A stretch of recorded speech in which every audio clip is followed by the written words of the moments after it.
Today's show is brought to you by homebrewsupply.com. Right now, for the month of July, get refurbished Ballot kegs for cheap, 20% off premium Becker faucets, and free shipping on orders of $100 or more when you use the promo code JULY. Go to homebrewsupply.com right now and let us help make your next brew day better. Entertaining shows with content that spreads information and sparks discourse throughout the community. This is the Pearl Media Network. Hey, and welcome to the Homebrew Happy Hour. This is the show where we supply the answers to your homebrewing questions and discuss all things related to craft beer. If you have a question you'd like us to discuss on a future episode, visit homebrewhappyhour.com and click on the submit a question link at the top of the page, or now you can call or text them in by using 325-305-6107. I am your host, Joshua Stubing. Today I am joined by the Director of Operations at cmbecker.com, handsome James Carlson. Hey guys, how y'all doing? How dare you say you don't know about that? First off, there was a story we didn't tell on our recap episode when we were at the Country Malt home group kickoff party. You went to go get a beer from our exclusive VIP section. Oh, yes, that was cool. And you were there, and you were just the more you drink, you're always friendly, but you're even friendlier and like more complimentary of everything. Like this grass over here is beautiful, or not quite that mundane. But you were the bartender. She was asking you what you'd like, and you were telling her. I think it was the amber, right? Yeah, it was an amber lager, which is very good at the Guild. Exactly, and you told her, you said, this beer is delicious, and without skipping a beat, this girl who, what was she, maybe 26? Yeah, too young for me. Yeah, she without skipping a beat, she goes, "You're delicious." Yeah, it's like, pardon me, what did you say? Yeah. Can you say that one more time? Yeah, hold on. I don't get that a lot. Let me get my phone out real quick. Yeah, I'll record this for Josh. Repeat what you said. You came up, so you like to fast forward that part. She then noticed your cool Homebrew Happy Hour koozie.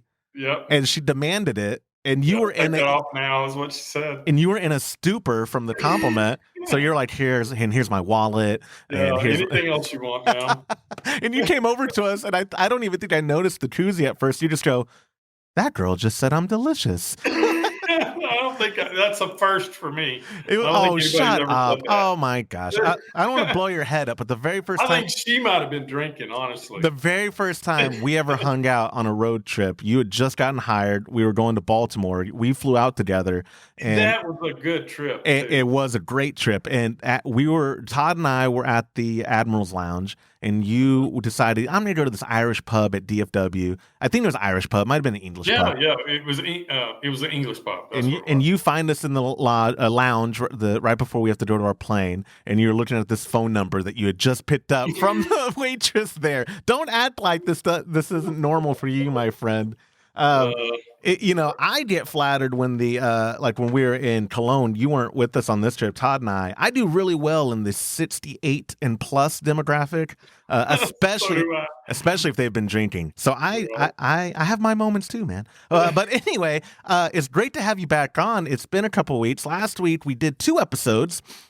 We did the recap episode with you, me, and Joe. It's done wonderful. Welcome new listeners. You'd be very surprised, James. I think I already emailed you and Todd about it. We had a huge influx in new downloads. I attribute it to Homebrew Con. Oh, gotta be, yeah. A lot of people who went there had never heard of us before, what are you doing with your life if you've never heard of us before?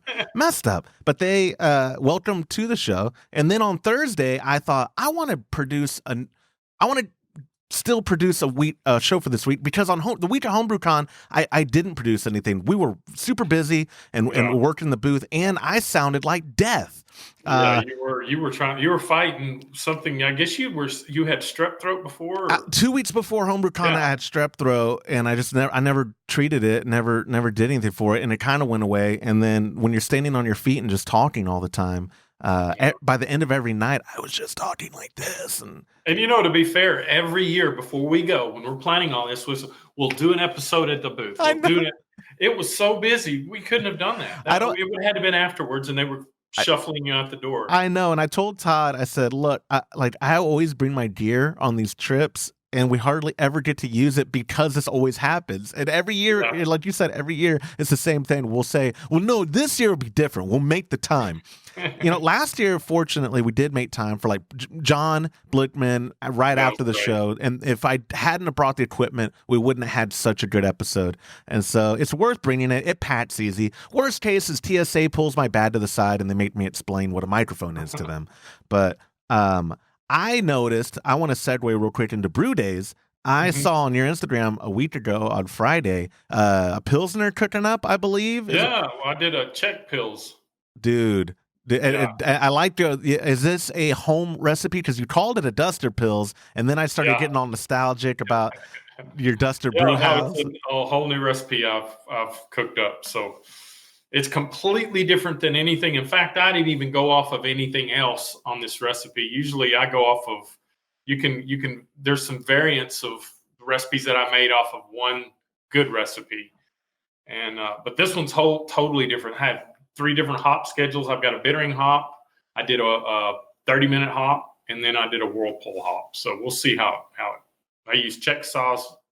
Dang. That sounds like 2 hops too many. We'll wait and see. It was a little over 10:20 yesterday. So we're almost ready to do the diacetyl. It's probably going to take a full 2 weeks. I want to save the trouble because people are going to ask, so I just have to ask it now. What yeast did you use? I couldn't use, we didn't have any Imperial. It sold out. So I had to use some Fermentus lager yeast. Yeah. Oh, right on. We'll see how that turns out. Yeah, and it'll probably be great. I only say because you weren't talking about how quick it finished, so I assumed. I get you there. Yeah, honestly, if you remember that last lager, I used the Harvest yeast from Imperial. Amazing product. And that was the first lager that was the last lemon drop, the one that we took to the show, and it finished in primary to the diacetyl in 3 days. Very popular too at Homebrew Con. Yeah, it was. And Joe's IPL was pretty popular too. Todd's was popular. All of them were. They were all. I know it made. I did not bring a beer, but I was the one serving it a lot of the time, and my head was just like. when people would come back and like our friends from Electric Brewing, I think they came to our booth 1,000 times during the show. When they'd have a little lull in the day and they'd walk over and just be like, "Can I have another alt beer?" Absolutely, here you go. And they'd be like, "No, give me a full pour, you jerk." Oh, okay, full pour. And we've always been lucky. Where our booth is, we usually we have the Grainfather guys next to us, and then we have the Electric Brewing. Yep. Almost every year. I always wonder too, like, because I don't know how involved Carrie and Joe are in the positioning, but whoever has obviously had that job for a while because every year we know who our neighbors are going to be. And it's funny because we're almost always also across the room from our friends at Imperial and Spike. Like they also tend to be right next to each other, but on the opposite side of the show floor. It is interesting. I wasn't gonna say. I was gonna say lazy, but efficient is the word. Like they've got a good thing going because it is a good flow. They got a good flow going. And if this year the only newbie that I recognized to our area was Hopsteiner, super glad they were right next to us. Their booth was incredible. Oh, they had a cool setup. They had imagine walking into it looked like a bar, right? Yeah. So they had the wood walls and they had columns overhead above the bar. It was impressive. It made us want to do the same thing. I'll say we can admit that they inspired us for our booth next year for sure. Absolutely, yes. We're already got the gears grinding right now, designing next year's booth. And also, we're going to be, I don't know if I officially announced it, we're going to be showing at Craft Brewers Conference in San Antonio, Texas, next May, or is it April? I think it's May. It's either April or May usually. Yeah. And that's just a hop, skip, and a jump away from here. I'm so pumped. We're gonna drive the booth there. I can crash on any given family member's couch. That's so cool. We're gonna see if we can't get Todd to jump in the river, get thrown out of San Antonio, pee on the Alamo, do something. Well, you know what else? We're going to be driving the booth to Nashville. So that's going to be cool. And it's funny when we brought that up to Todd. You remember the first thing? Oh yeah, y'all can get there in one day, and we're like, no, we're not Todd, we're going to stop. If Todd comes with us, I fear it will be. And I say fear. I could do the drive. It's no biggie. But I'm with you where it was like, well, we could just take our time. Well, there's nothing wrong with that. You know? Yeah. I'm with you. But like I said, if Todd decides to join the trip, you know what it's going to be. We got to get there. But you know what? I'll throw this out there. If he'll let us split that up between 2 days, I'll pay for the hotel room. And then he doesn't have an excuse. Man, anything to keep me from paying for anything, I'm on board with you. Hey, you know what I mean? Because then we can plan a cool route and kind of take our time and really enjoy the road. Oh, I'm with you. Yeah, and then on the way home, we could come straight home. It's not. Yeah, we could deadhead coming back, no problem. Yeah. But I think getting there would be fun to just kind of take our time. Dude, I'm with you. Plan out any breweries that's on the way and then just make trips all the way down there. I like your thinking, my friend. Good beer. Oh, yeah. There's got to be good beer between here and Nashville. As y'all may have noticed, Todd is gone again. People are starting to make conspiracies on our Instagram that we left him in Rhode Island or that Martha's Vineyard, he drowned in a freak scuba accident or something. But no, he is catching up on some homeowner duties. He's like, what are they doing? Painting today?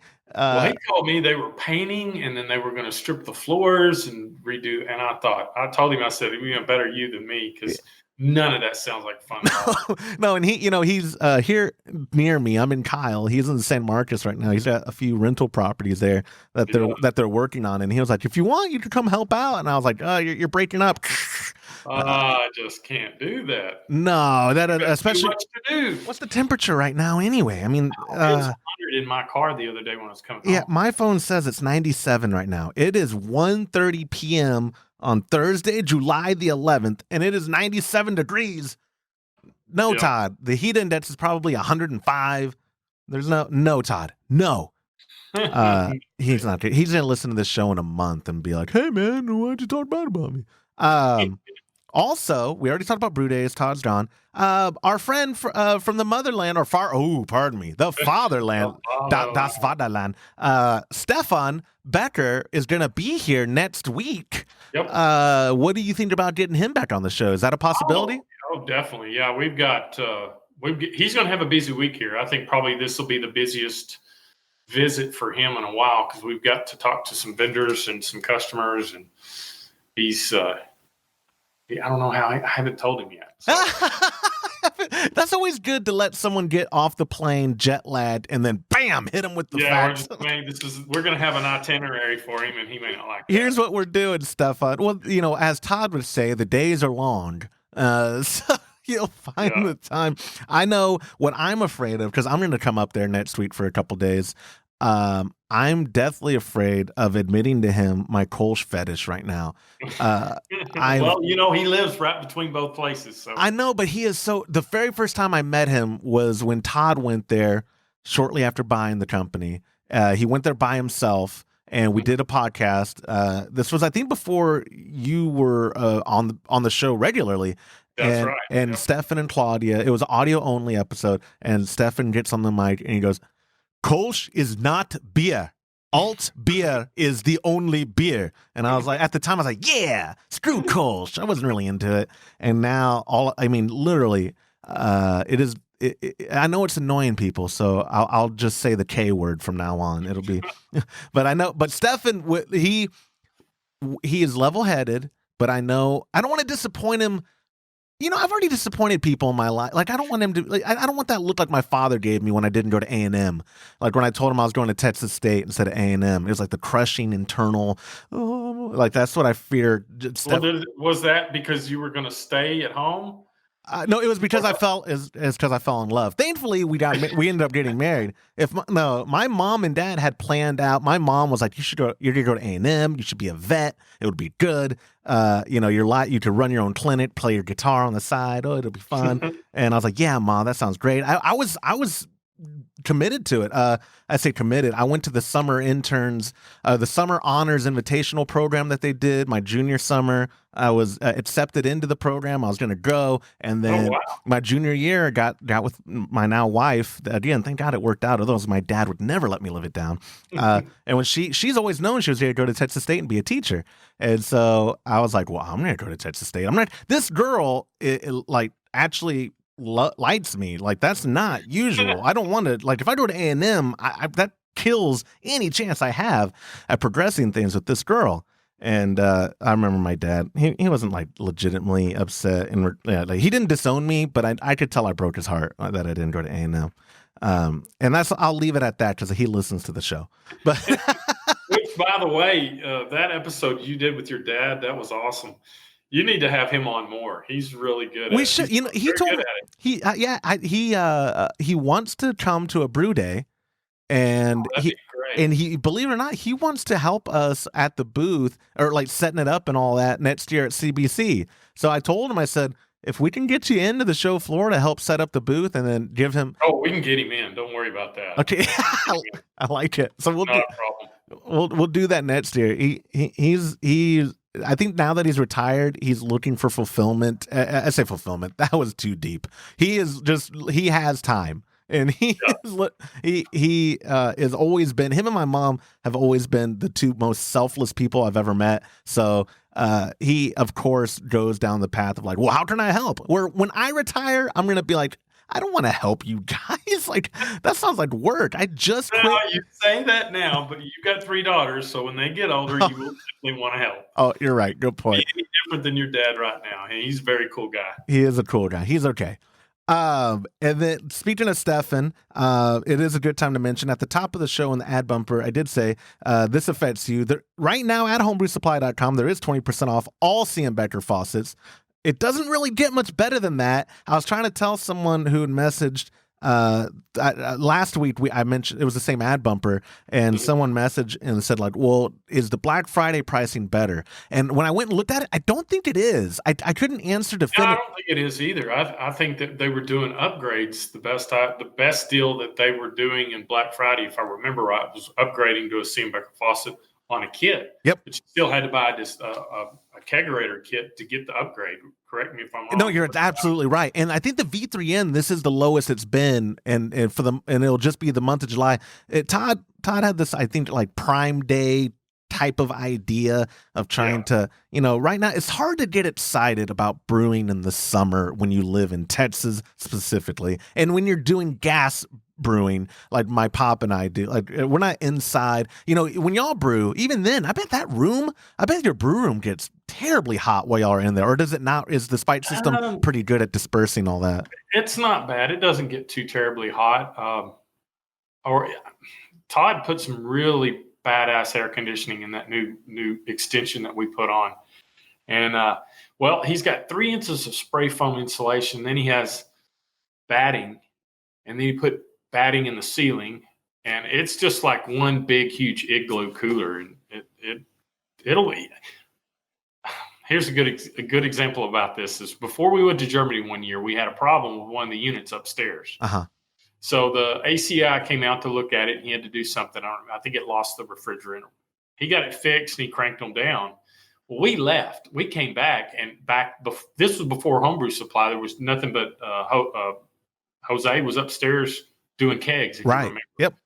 And we walked up there to look at something. We were thinking about it. We were setting up a soda testing station when we were thinking about branching off into soda.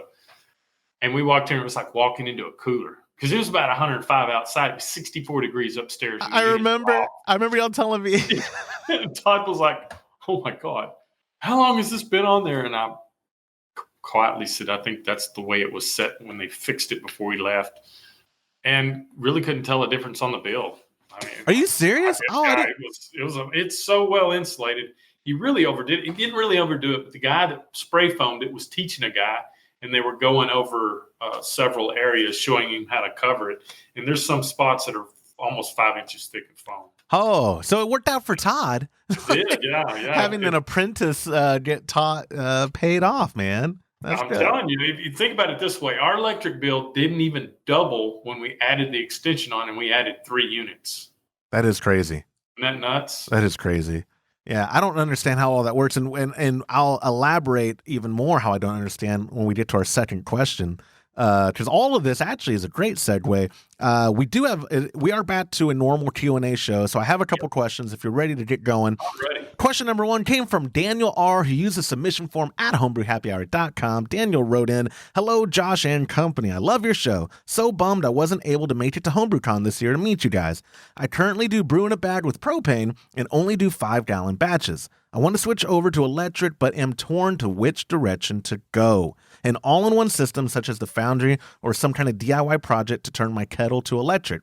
Also, looking to keep this on the cheaper-ish side. I know this is brewer's preference as well, but curious on everyone's thoughts on this. Love your show and keep up the Kolsch talk." Man, Daniel hit all the high points. He mentioned my name. He told me how awesome I am. I think he said that. And then he talked about Kolsch. Daniel, that's the perfect question. We have done one of our most viewed videos. It's at almost 30,000 views now. Is our comparison video that you did? I say ours. Right. James's comparison video. I was just in front of the camera. You did everything else. But that was before the Foundry ever came out, and that was before Mash and Boil came out with their version with a pump. So that was a Mash and Boil, a Robo Brew, and a Grainfather. I would say I'll get the question or the answer kicked off by saying to Daniel, an electric all-in-one, if you're already doing 5-gallon batches, might be your best bet to go. The Foundry is one that we have now on premise, and we're going to have the video coming out soon. What are your thoughts in regards to moving from propane to electric? I think it's a good move because it puts you inside. And this is coming from a guy that had a mother of a gas setup. I mean, I had one with 300,000 BTU banjo burners. Now that run us out. We tried to do that in the place that I was renting at the time. It looked like a big garage, and it had a 2,500 square foot big room area where the TV and everything. And that's where we had the big idea of brewing in. It ran us out in winter. It was stifling. So the one thing that I like about the spike system is it's electric, and it's not. A lot of people think, well, being electric, it's going to take a while, and for the water to heat up, for the water to boil, and that's not necessarily the case. We can get to boiling fairly quick. You just do it a little different. So what I do mainly is if I get about a third of the way up, go ahead and turn your burner on so it starts preheating the wort as you're collecting more. Little things like that make a big difference. But here's the thing that's the best about those all-in-one systems is you can step mash a lot easier than you can with a big electric system because it's a tall column. So it's easier to heat that tall column of wort in stages than trying to do a big bucket of wort. And that's one of the biggest advantages of any of the mash and boil, the Grainfather, the Foundry, or the Robo Brew is you have the ability to step mash, and you can customize your mash profile a little better than if you were using gas and having to manually do that on your own. And you used specifically the Grainfather for the longest time, and I think your latest alt batch is probably my favorite that you've done in a while. But you were cranking out some solid alt batches on that Grainfather for just on the Grainfather, yeah. So I would do my dough in, and then I would just go from there and step it all the way up to the alpha, and it seemed to work really good. It was not a big deal. Now the alt beer that I did on the spike system, I had to do a triple decoction. So I was actually boiling grain on the stove and dumping it back into the mash tun to raise the temperature. I tried to get that footage from Todd because that camera there in the brew room, just to see it, because you did this all on your own. I did, yeah. Your own brew day. I'd love to see the footage of like the crazy chef in the kitchen trying to manage everything. I think he could correct me if I'm wrong. Our buddy Brandon, who we hung out with a bunch at Homebrew Con, longtime listener, his batches are all done on a grain father as well. I'm like 99% sure. So maybe this is an advertisement for grain father and alt beers. You want a really good alt beer, get a grain father. Definitely. Or the new foundry. I can't say too much about it. We'll get the video out after I come up there and we record all our thoughts on it. But it's I don't mean to only turn this question into an all-in-one type thing, but the point I want to make is that it's a very good time for 5-gallon brewers in electric brewing. Because you've never had as many choices exactly as you do now. So if you want to get the very tippy top of the best, which is the grain father, it's got the app that connects to your phone. Works really good. I got a couple of friends that bought some of those, and they love them. Yeah. In fact, I've got a guy. I think you met him. He started all grain brewing. He just leapfrogged over extract brewing and started. I talked to him for probably an hour yesterday, and he's already creating his own recipes. So what a show off! It's amazing. And one thing I didn't bring up too, I don't know the price of it yet. And I feel bad. Our buddy Ian and the new guy over there at Pico, Robert, who we drank beer with, they have the new Z unit coming out, which would also that allows you you don't have to just use the Pico packs anymore. Right, you can load your own. You can load your own. And do you remember did they even say a pricing point for us? I don't remember him talking a price point, but I think isn't that a 1 gallon or is that a 2 gallon? And you can stack them. That's the like I think I think it's a 1.5 or maybe a 3, but you could stack it up to like 15. Which I don't know what that looks like in cost either. But I know Pico, that's another option too if you're trying to move indoors and not take up a whole lot of space. Obviously, I think I'm preaching to the choir here when I talk about how awesome the Spike system is that we have. Anything from Spike, you're going to be happy with too. Same with Blickman. They have Blickman has like their Brew Easy systems are super clean. Well, and they have that new controller too. So they've got a brand new digital display touchscreen controller, and that thing is ridiculously cheap for what you're getting. And that's a great segue into the second part of his question, talking about doing a DIY project. You just wrapped up a DIY project about a month ago for Mr. Burns, where you built the panel. So let's talk about building a panel versus now there being a solution like that controller that Blickman's selling. If you could go back again, would you still build your panel, or would you just, because it starts at like, what, $350 or it's pretty affordable for that controller. Well, between $200 and $300 if you get a good deal on one. But I'd probably build a control panel because I like to do stuff like that. I asked the wrong person. Does. Yeah. No, I say I asked the wrong person. That's a lie, because that's just who you are. If someone asked me the question, I'd be the wrong person, because I'd be like, who can I pay to do this for me?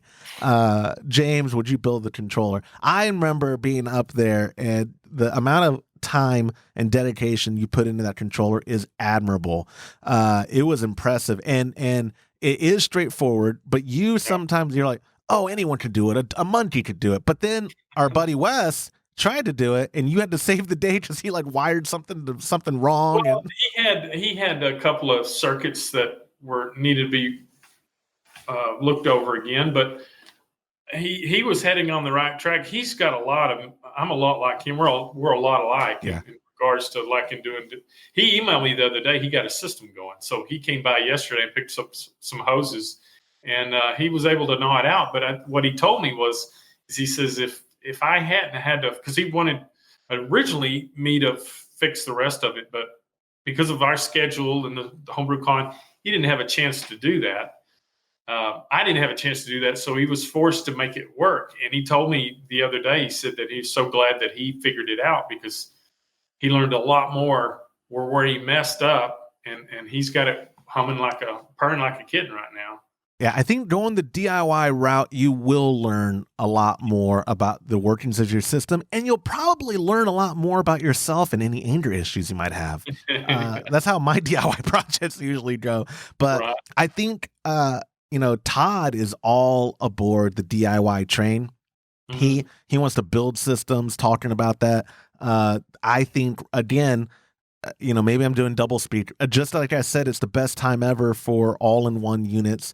DIY and the information out there to empower you to do it yourself has never been better than it Right. is today. If you have any sort of inkling towards engineering your own thing, you are the most equipped you could have ever been in the history of civilization. Because Oh, yeah. YouTube to see how to wire this or this or this, or again, a phone call to Mr. Carlson. That's, that you said a mouthful there. The Amazon is a wonderful resource for stuff like that, because I want to say those PIDs, which that's the programmable controller that turns your heat element on and off. You really need just three things. You need the switch, you need the PID, and then you need a solid state relay. And then that switch turns the PID on. The PID switches the element on and off. And that basically is a heating electric element for brewing. That's how you build those. So in Todd's setup, we actually built three: the Herms and the boil. The boil just does percentages of output, so it goes from we run it anywhere from 80 to 100% to control your boil. And then the Herms is I think we figure about 8 degrees over strike for a given temperature, and then once we hit strike, we punch it down and it'll hold it within a degree. It'll hold it, the mash this is a spike system. It'll hold the main mash and the Herms within 1 degree. It's amazing. That is incredible. Yeah. I think the one I did, Todd, wouldn't hold it to a degree. I think it was a couple of degrees off. Really? Yeah. Have you put it to the test? That first time we brewed, I had to do an auto tune on it. And I'm not really sure why that's the case, but we had to program the Herms a couple of degrees over the mash to keep the temperature the same. Interesting. Yeah. Well, man, we have so much. Yeah, I was going to plant a seed about a video on the panel, but that's a whole different. We should just make a course at some point, and that'll be in the real future. Which during the small talk part, I never talked about how exciting news we have for the site coming up. We'll get a little bit of an overhaul. I'll tease that. Some site sponsors next month. We have a very exciting contest with the sponsor. And coursework and stuff like that is stuff we've talked about. But I'll just throw that tease. Anyone who actually listens to this show, I'm sorry, you're teased. Everyone else who skipped over it by this point, you didn't hear me anyway. When I announce all this stuff officially, you'll be surprised. But yeah, Daniel, wrapping up his question, we're both on the same page that moving to electric can only be a good thing. Yep. And I think if you're talking about just saving money as a whole, that mash and boil comes with the pump now.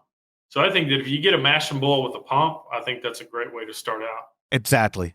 You took the words out of my mouth. Daniel, thank you so much for submitting the question. And this is a great reminder to y'all. When we do take your questions, I send you a $25 gift card to the show sponsor of the day. So thank you again, Daniel, for submitting that question. Moving on, we got one more question. It comes from our buddy Frank, using the submission form at homebrewhappyhour.com. Frank wrote in, "Hey, Joshua, thanks for taking the time to bring all the great content the team brings to helping us brewers and fans of the podcast. I love getting buttered up.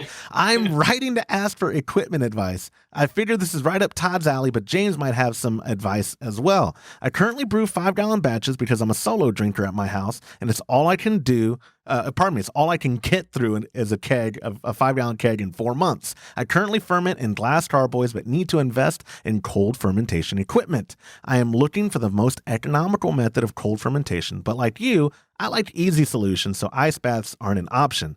What would you recommend of all the products out there? I'm looking at Brew Jacket, maybe a temp-controlled conical fermenter, or is there some do-it-yourself cold room or cooler? But electricity can get expensive here in California, so I'm trying to avoid $600 electric bills. Don't laugh, I've had them. Sorry, I laughed before reading the don't laugh part. Just to keep fermentation at 70 degrees. So any advice is appreciated. Love the podcast and the team there." Oh man, well first off, dude, get out of California. No, I kid. Frank, one of It's a these days, beautiful state. I need him there because one of these days I'm gonna have to crash at his place. I think he's offered it. Frank, I'm holding you to it.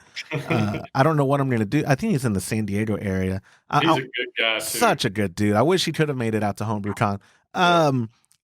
You have a fantastic spiked conical fermenter, We do. a fantastic Blickman conical fermenter, and you've rid them both to glycol. Well, what we did exactly, and Frank, don't tell me you can't afford this because I know better. UBC makes chillers. They make an economical, they call it the Kalinka line. And we've got a Kalinka too. So what that is, basically, it's a third horsepower or quarter horsepower chiller, ice bath chiller. And it's got one line that is pumped. It's the glycol line. And it's got two coils that are submerged into that ice bath. So if you're just working with one fermenter, you just use the glycol pump and then hook your lines up to your. In fact, we use C.M. Becker disconnects to hook those up. It works great. That's you right. You don't spill any liquid. So now that's all well and good because keep in mind that temperature controller on the front face, you can control whatever you can go from 70 all the way down to 30. I've got it as cold as 32 degrees with the god awful ugly conical that I spray foamed, But it worked. And that's the reason I don't care how it looks. It's got about that much of spray foam on it, and it'll hold a good 10, I'd say between 5 and 10 degrees colder than the other conical I have. And that's because the other conical doesn't have as much, it sweats. Yeah. And the best indication of you're losing efficiency if it's dripping water on the floor. The Blinkman I foamed up doesn't even sweat, not at 32 degrees. The other one, it'll run a river all the way to the drain in the center of the brew room. I'm very impressed that you haven't foamed the spike yet. I wanted to, but I'm afraid Todd would jump all over me. He let you do the Blinkman because it's yours, so he didn't say anything. So where I was getting at is if you just spend a little extra money on an ice chiller or a Kalinka glycol chiller and a good coil, conical with a coil, guaranteed you will not regret it. I don't, because now nothing's off. The only thing that you wouldn't be able to do would be like any of the Quebec beers that have the super hot fermentation, the 90 plus degrees. I don't see myself brewing one of those anytime soon. What? They tend to be a little bit on the sour side, and that's not the kind of beer I like to drink. But I think, Frank, you absolutely would be, if you had one and you used it for a month, you would never want to use anything else. So there's a lot of other options that you can do, but this is the best one in my opinion. Right. And before I get on to some other solutions, have you, because I know especially for CM Becker, you manage it all. So you know what y'all are spending. Have you noticed what the impact on the electric bill is after implementing that? Not a bit. Because it's always being used. I see it up there. Y'all are always using it. There's always beer. It is always on. It's on right now. I've got it set at 50 degrees because I'm doing that Czech Pilsner. But I don't think it uses any more electricity than a little Keyser does. That's about the same size compressor. And that's what I was getting at, because I believe that's the truth. I think Todd, because he has one at his house. It's that same UBC unit, I believe. It's the same one, except it's just the Kalinka ice. So it was originally designed. You've walked by the trade shows that have the ice-covered towers. That's the unit he's using. And all he had to do is set some parameters different on the controller, and he can do, because it's locked out. It's locked out to do freezing only. And you can go on the back end of that controller. You can unlock that to where you can go all the way up to 75 degrees or all the way down to 28, I believe, is as cold as it'll get. I love it. I love it. And the other solution I was going to give out to Frank that is, because I would keep wanting to talk about it because my dad does listen and I'm really, Pop, we got to do this, is implementing like a cool bot type of cold room. If you have the space, like my father does. That's a weird coincidence. He has that little that water closet where the toilet doesn't work because the pipes go up. Just tear it out, Pop, and let's like put an air conditioning like that. Now, granted, I don't think there is necessarily a limitation to the size, but I would imagine the larger the walk-in you have, the higher the impact on your electric bill, right? Absolutely. Yep. I mean, that's just Yep. math. And we talked about if you look at Home Depot or Lowe's or any of those places online, even Amazon, they have those little 5-gallon. They look like propane gas cylinders, and one's the hardener, and the other one's the expansion foam. And you mix them together in a gun, and you can spray foam your own room for less than $500, and you can get the SEER rating way up. Yep. And that way, it's not running all. I think the biggest problem is window units are by design inefficient. So if you've got it in a room that doesn't have adequate insulation, you'll definitely notice it on your electric bill. But if you're only using it to ferment or to control fermentation, or even as a cold storage for your beer, it's not. If it's insulated enough and you have the biggest size for the room, I don't think you would see a lot of difference in your electric bill. Yeah, I'm with you. And we actually interviewed, I believe his name was John. If it's not, I apologize. Episode, let me find anything I wrote in the show notes. Episode 79 of the show. That was back in the dark days of the show before the production value got better. No, that was actually after, pardon me. That was episode 0 to 50 are the ones I'm ashamed of. 50 and beyond, after you got on the show. Those are the ones. I'm buttering you up now. Well, that's the CoolBot, right? CoolBot, yes, and that is the temperature controller you put on a window unit, and it lets it, because most window units are limited to 60 degrees, give or take, on the low end. And I know for keeping a room for cold storage, going below that, the CoolBot would just manage it a lot easier. It's a little pricey. It's like $3. So when you're said and done, you're going to drop $1,000 on making this room, assuming you already have the space and you're not building it out. You're gonna drop a cool $1,000. Or like, what do one of those little systems cost that you're talking about? You could get a chiller for every day. Every day they get cheaper, so you can get a fairly decent. I think the Kalinka ice chiller is in the $800 range, I believe. So if you already have the fermenter, but again, he's saying he only has glass carboys, so yeah, he would have to step up to something else, like the beautiful CF5 from Spike Brew. No, I'm not gonna run an ad for you guys. Y'all don't pay me yet. No kidding. We love. You know what he could do is if he was industrial enough, he could go get some copper tubing, and he could wrap the copper tubing around the carboy, and then get a carboy jacket. You know, they make those neoprene jackets, and just put the coil on first, and then slide the jacket on it before you fill it. And then that way you can control fermentation temperature with it. I don't know how efficient it would be, but it would work. I think it would work fairly good. It might take it a while because glass tends to be a little insulator. But once all that stabilized, I think it would hold fairly decent. That's actually a great idea. That's what I would do. We should just try that for this. Yeah, we could. I mean, we have the chill. We have an empty coil. We have an open coil we're not using right now. So, I mean, I know we have the jackets because they zip up. Yeah. That's another thing that's cool. So you wrap your coil around the outside of that, and then zip your jacket on it, and then connect to your chiller and see what happens. You could do it. All right, Frank, let me get real here.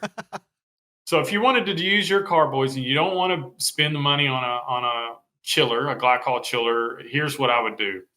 I would take and first of all, I'd get some copper, like 3/8 or 1/2-inch copper tubing, enough to put about that much of your carboy coils all the way around it, maybe about 50 feet or so of that. And then get a jacket. Get a carboy jacket that's zippable, preferably. That way you can put the coil on it and then you can zip it up. Then take a cooler, get on Amazon, get a simple pump, and then get a switch, a programmable switch with the thermocouple, and a little tiny Igloo lunch box. And then what you're going to do is you're going to put 2 shanks in there. You've got an in and an out. You've got your pump, and you've got your thermocouple that goes on your. You can put it between the jacket and not close to the coils, but between the jacket and the conical, I mean the carboy. And then you turn it up. It's going to recirculate. You have to put ice water in that little cooler. Or what I would use is those gel packs that you can throw in there that you can reuse them. Just swap them out in the morning, swap them out in the evening. Yep. And you should be able to hold probably below 60. You might even be able to lager with it. but you may need to keep a stash of those gel packs in the fridge. So when you get home at night, throw them in. When you get up in the morning, replace those, and I think you'd be good to go. And I think you could probably do that for under $200. Boom. James Carlson as a problem solver. I like that. And I really do. The whole time I was thinking, like, that would be a really fun video to make. It's just like some DIY, like, okay, cheapos out there looking at you, Frank. What we're gonna do today is use your carboy with one of these ice chillers. Dude, that, and you know what? And that would, talking about all the solutions that we've said, that would probably be the most economical, right? Just off the top of my head. Yeah, it would be, if you didn't want to have to, they make some wide mouth conical fermenters. A good one is the one, the Genesis fermenter. Oh yeah. A lid about that big around. Well, if you have something with that big of an opening, you could utilize that by putting a stainless steel coil inside the wort and attach it with some rubber grommets through the lid, and you could still have your airlock. In fact, you know what? Anvil makes a system. You remember at the trade show? I do. Homebrew Con, they have a little skinny mini stainless steel coil that goes actually through the mouth of a carboy, and it also has an airlock. They have a special drilled bung that holds the chiller coil, the thermocouple, and an airlock, and it slides right through there. It's got your own pump. Get that, and then just get you a little chiller, like a little cooler to keep the cold water in it, and there you go. I totally forgot. So you just mentioned that. Yeah, Anvil has a solution. And I shouldn't be surprised because those nerds at Blickman, no, I say nerd very endearing. We love Doug over there running the show. John, obviously. John, yes. Our trade show buddy, Tom, all of the Blickman guys. Absolutely love those guys. Yeah, the Anvil, that sounds like the solution. Frank, because we know you, you better come back to us with the follow-up. I'd like to personally see a whole room built out with the CoolBot installed, and you're doing cooling on the dime. But you said you wanted to be economical, so James' solution is probably the right way to go.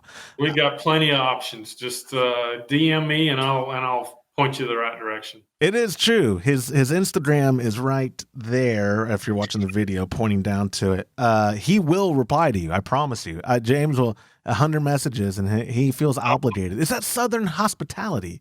No, it's the fact that I'm so proud of my 198. I don't know if you noticed. I try to tag you. Thank you. Okay, I try to tag you in everything because the podcast is just taking off, and I also try to tag me and everything. I told Todd, I said, Todd, they like you the most. Why don't you get on social media so I could tag you in these things? Because people like you. And he's like, and he's on Facebook, but won't get on Instagram. No, and he doesn't add people to Facebook either. Like, people will message me like, I added Todd as a friend and he hasn't replied. It's been like a week. Do you think that was weird to me to add him? And I was like, no, just keep, you know what you should do? Just poke him. There's a poke feature. Poke until he until he replies to you. Just, it's not awkward. He likes awkward. But it's not awkward. James, that wraps it up for today's show. My friend, thank you for the short notice coming on. I always appreciate you. I will see you in person next weekend. We'll see what we can do. I know y'all are super busy with meetings, but we'll see if maybe in the evening we can get Stefan on the show, and we'll do it from Todd's Ranch. We haven't done one of those in a while. Yep, I've got Emily is going to be with me that week, and she'll love to see him. It's that. Oh yeah. Yeah. Well, your daughter just loves everybody and is just way too nice a person. I don't know where she gets it from. She didn't get it from me. I'll tell you that right now. All right, man. Well, I will see you soon, my friend. All right. See ya. And that will do it for this episode of the Homebrew Happy Hour. If you have a question you'd like us to discuss on a future episode, you can visit homebrewhappyhour.com and click on the submit a question link at the top of the page. Or now you can call or text them in by using 325-305-6107. Thank you to our show sponsor, homebrewsupply.com, for supporting our podcast and the home brewing community. Go to homebrewsupply.com, use our promo code HHH, and you'll get 5% off your order. Or for the month of July, you can use the promo code JULY on any order of $100 or more, and you'll get free shipping. On behalf of James Carlson, the absent Todd Burns, and the Pearl Media Network, I'm Joshua Stubing. Thank you for listening.